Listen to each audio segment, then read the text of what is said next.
Minions return in theaters on July 1st, 2022, which is pretty damn close. And I've got a chance to watch the movie. If you want to know how I watched the movie, jump down in the description below where I've described in detail of how I got to watch this movie in advance.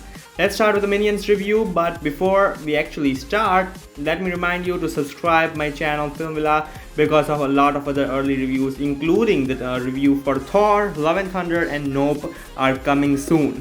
So now let's start with Minions Rise of Gru review.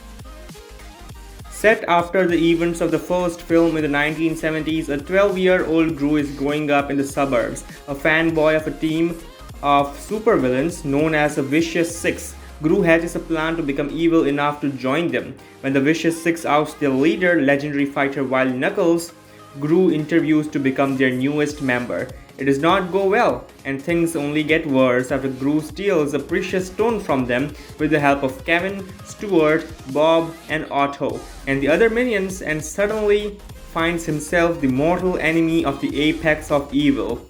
On the run, Gru and the minions will turn to an unlikely source of guidance, Wild Knuckles himself, and discover that even bad guys need a little help from their friends. So that was the basic premise of the film, and this basic premise was way better than Minions, the first Minions movie's basic premise. But overall, when it comes to enjoyability, I think this plot is less enjoyable as compared to the plot of the previous film. However, this plot is better, and it has more of a story to it than the previous film. The previous movie was like pure dumb fun, but I loved the previous movie because it was just extremely funny. Here, yes, the funny element is still present. I mean, we've still got amazing minions. Who doesn't like minions? Everyone likes to watch them, especially this cute guy.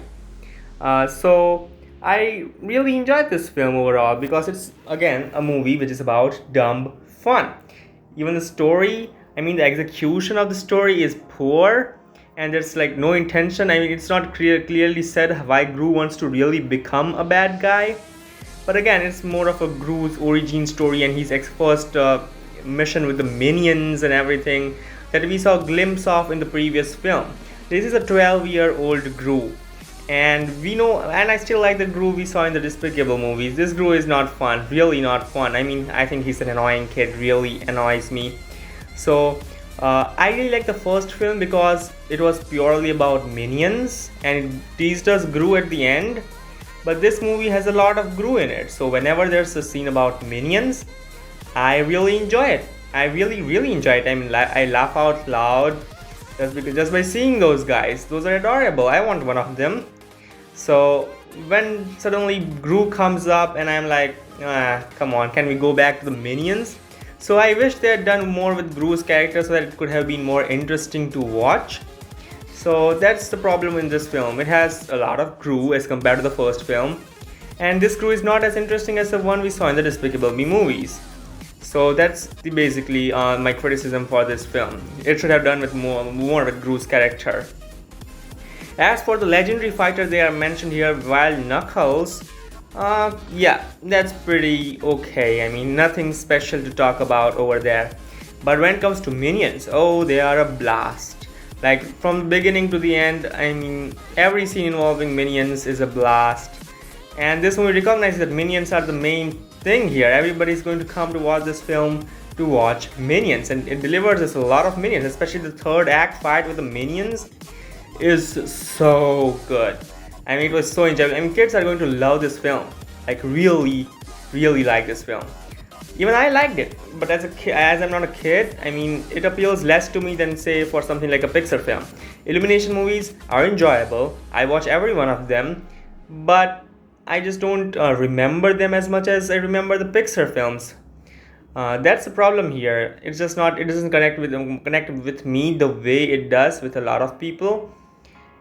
I have watched all the Despicable Me movies, but I have never really thought about them in detail. But when it comes to Pixar movies, I get excited. So this movie lacked the factor, and it still impressed me. So which is a good thing, which is really good thing. Animation here is just normal, nothing special in animation. It's just like previous films. So overall, I will give a 6.8 out of 10 to Minions: Rise of Gru. This was a very quick review for Minions: Rise of Gru, where I share my initial thoughts, and be sure to share your thoughts in the comment section down below about how much excited are you for this film. So that was it. Like, share, and subscribe. Film Villa. Thank you for watching.